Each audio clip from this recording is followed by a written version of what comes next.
plus large. Et là, malheureusement, il y a un petit recul sur l'année 2023. Et comment on l'explique? Une conjonction d'éléments. On est quand même dans une problématique, vous en parlez régulièrement, d'inflation qui affecte le pouvoir d'achat d'un certain nombre de ménages. C'est le premier point. Il y a aussi le fait qu'aujourd'hui, le jouet, pardon pour les médias, mais n'est pas toujours regardé sous un angle positif. On parle beaucoup de seconde main et c'est très bien. La seconde main, c'est 5% du marché. 95%. Seconde main que vous proposez aussi dans vos magasins. 95% des jouets neufs. Je vous présenterai peut-être tout à l'heure des jouets. C'est des jouets de cette année. Par essence, vous les trouvez pas en seconde main. Si votre enfant vous a demandé ça sur la liste du Père Noël, il serait peut-être malvenu de lui proposer, je vais dire 5 ans.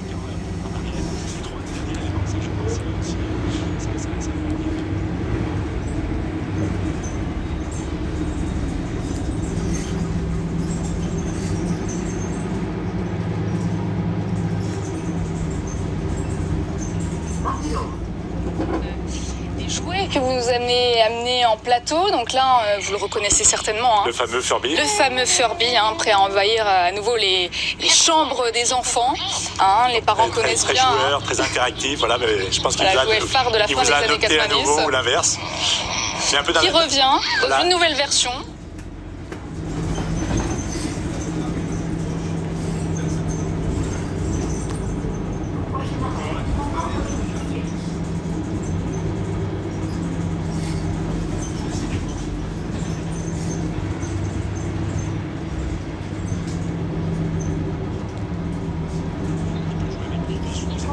Pour voyager, parce que vous voyez, ça reste dans une petite boîte. Ça, c'est le Tamagotchi version 2023. Aussi, un peu un intermédiaire, parce qu'il y a quand même la notion de Tamagotchi, c'est un écran à plat. Donc là, il y a la notion d'hologramme, donc on n'est pas tout à fait sur le Furby. Mais en tout cas, beaucoup d'électronique pour quelques dizaines d'euros.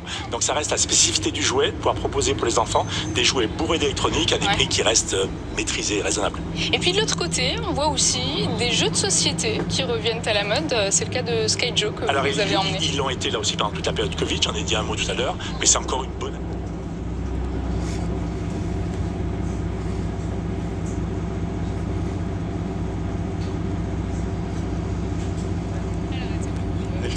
C'est le Skyjo, donc une des meilleures ventes. Voilà. Puis j'ai amené aussi quelques cartes de Pokémon, donc j'invente rien, mais ça a été aussi une année Pokémon. Là, il y a quelques cartes qui sont des cartes argentées. Un jouet sur 4 vendus en France est un jouet sous licence. Exactement. C'est un gros marché. Et c'est presque moins que dans d'autres marchés. Donc on est convaincu qu'il y a encore du potentiel sur le marché français.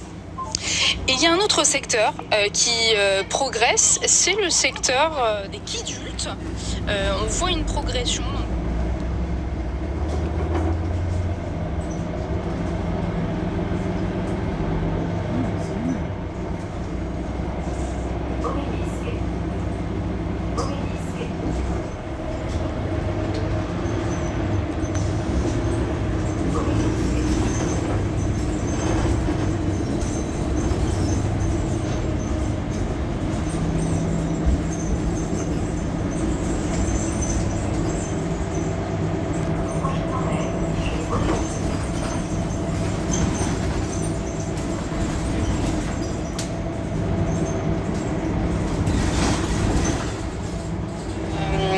Justement pour ces kidultes dans le secteur. Quand on regarde d'autres marchés, notamment des marchés anglo-saxons, ça peut représenter.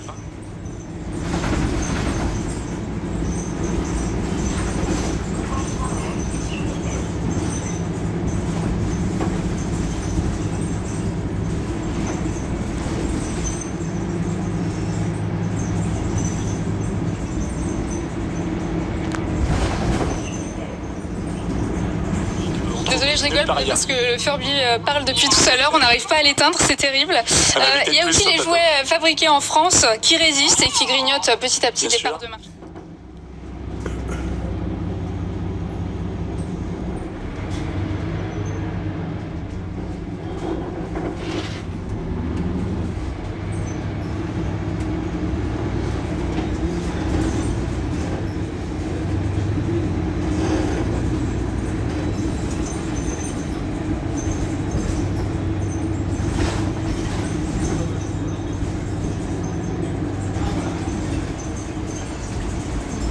Saint-Paul dans la Drôme, il y a tous les produits un peu à base de plastique, ils peuvent être parfois des plastiques recyclés. Dans le Jura, une marque comme Smoby, comme Ecoiffier, voilà, il y a un large choix de jouets français, donc les parents qui souhaitent acheter français ont de quoi faire dans nos magasins. Et puis parlons aussi de vos marques propres qui prennent de plus en plus de place. Votre propre griffe premier âge Baby Smile a été revisitée avec de nouvelles réponses.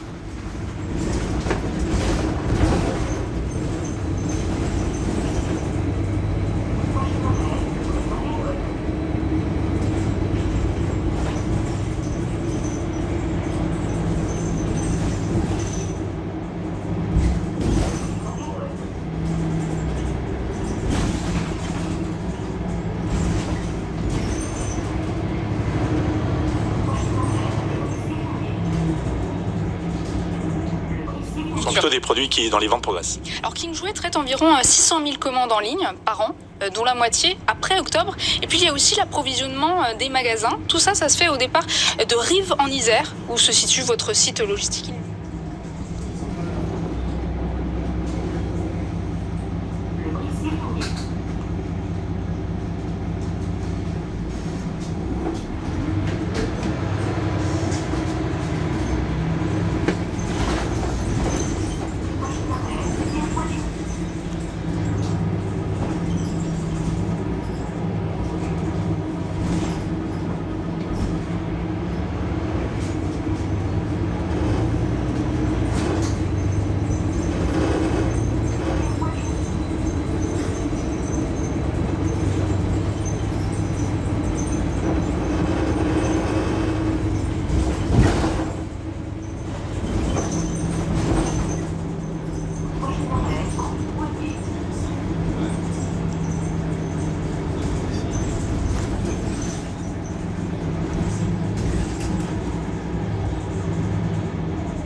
Amazon, j'imagine que c'est un de vos concurrents directs. Alors ça l'est, c'est le premier acteur aujourd'hui, le premier acteur.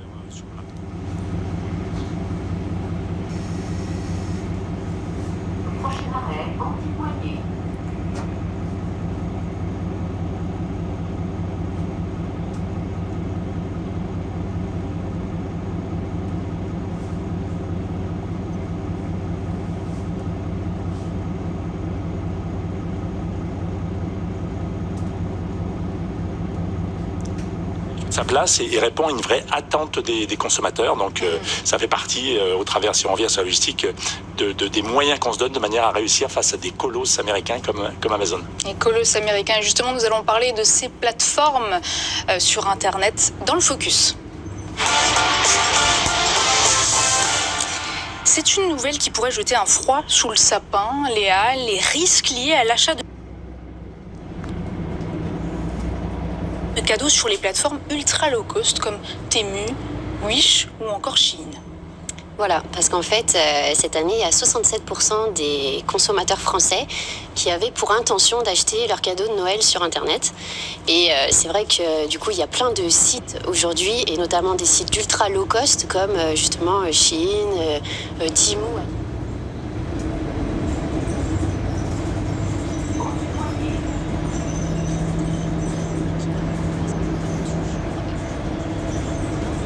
CE, et du coup ça présente un risque pour les enfants.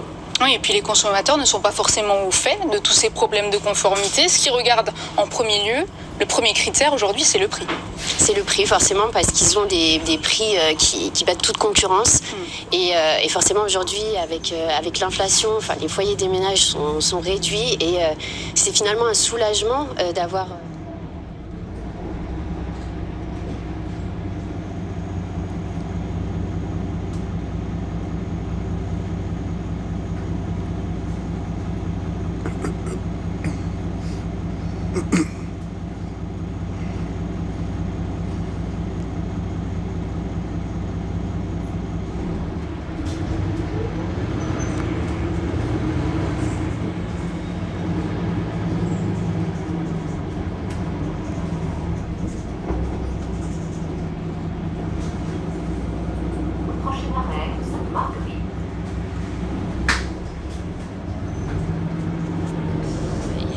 de sujets.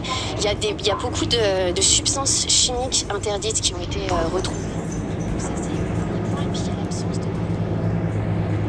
la certification européenne. Il y a même des contrefaçons de ce logo qui sont posés. Donc là, ça pose un vrai problème parce qu'aujourd'hui, les fabricants c'est obligatoire pour eux en fait de l'avoir sur leurs jouets. Et aujourd'hui, c'est pas le cas. Donc ça présente, c'est une assurance normalement pour la sécurité des jouets. Et aujourd'hui, le problème de sécurité aussi qui peut être plus sérieux, c'est que il y a des pièces parfois qui se détachent. On manque un peu de solidité et du coup, ça c'est des risques pour l'enfant. Ça peut provoquer des étouffements et donc forcément il faut être très vigilant. Et du coup, on fait quoi? On arrête l'achat de jouets en ligne?